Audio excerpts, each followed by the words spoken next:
안녕하세요. 화성에 가면의 이해솔입니다. 오늘 소개해드릴 곳은요, 화성의 명소 중에 한 곳인데요.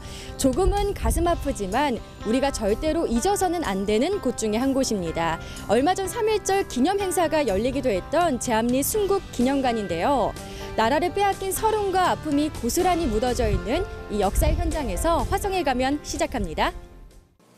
3.1운동에 적극 가담했던 화성 선열들의 애국정신을 기리기 위해 마련된 제암리 순국기념관. 이곳은 당시 제암리 교회와 23인의 순국묘지 기념전시관 등이 마련되어 지역 주민들의 자긍심을 높이고 역사 현장의 학습 공간으로 많은 이들이 찾고 있습니다.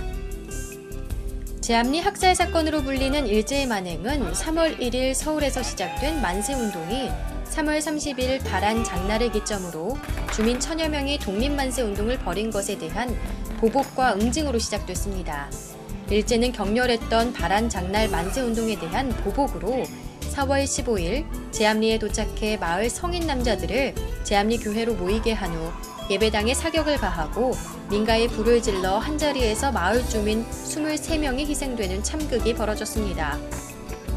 우리가 화성 지역에서의 3.1 만세운동은 공세적인 만세운동이라고 정의를 합니다. 그것은 여타의 지역과 달리 폭력을 수반한 조직적인 만세운동이었다라는 것이죠. 해서 여타의 지역과 달리 화성에서의 3.1 독립 만세운동은 사전에 조직되고 폭력을 수반했다라는 점이 다른 지역과 다른 점이라고 할 수 있겠죠.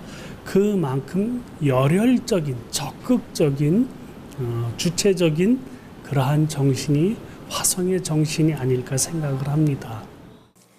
제암리에 대한 이야기는 많이 들어본 적이 있지만 이렇게 직접 와서 자료들을 둘러보고 또 바로 이곳이 우리의 선조들이 나라를 지키기 위해 애쓰다가 참혹하게 돌아가신 그 자리라고 하니까 정말 마음이 아프고 숙연해지면서 절로 감사하다는 생각까지 들었습니다.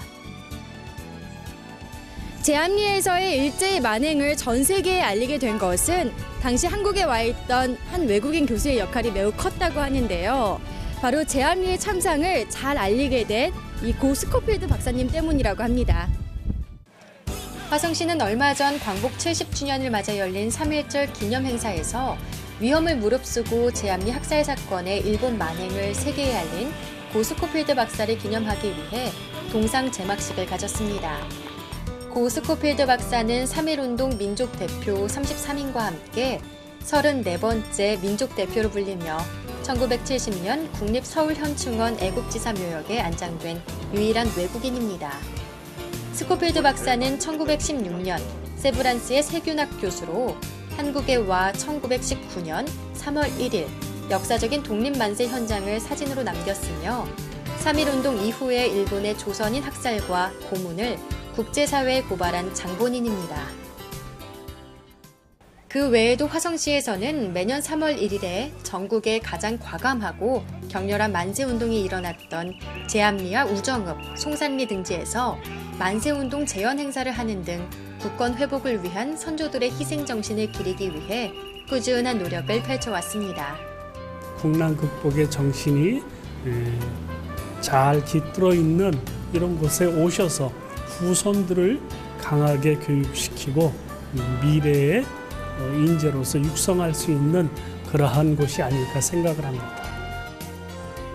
앞으로도 화성시는 만세운동에 앞장섰던 지역 선조들에 대한 시민들의 자긍심을 높이고 역사적 의미를 대내외에 알리기 위해 최선을 다할 것입니다.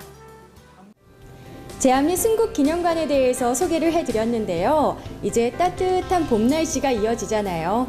그러다 보니까 경치가 좋은 곳으로 나들이 떠나시려고 계획하시는 분들 참 많죠.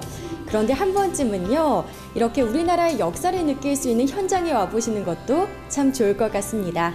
지금까지 화성에 가면이었습니다.